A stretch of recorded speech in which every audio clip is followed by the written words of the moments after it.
before I get started, there's people I need to thank. I'd like to thank Candace for the last few years. She's really been right behind me there, helping me get these books out. I'd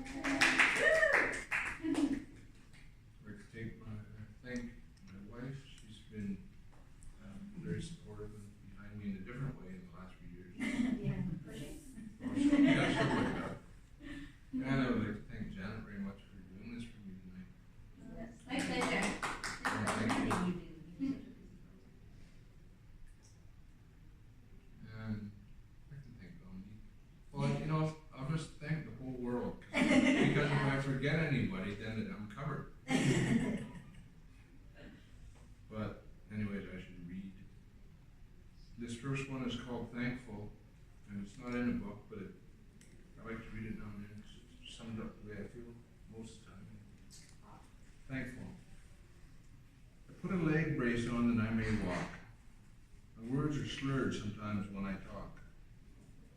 Each day I thank the Lord for what I've got. Even when I think He has, He's never forgot.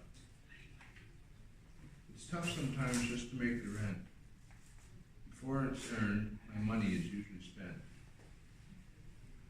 Still each day I thank the Lord for what He's given.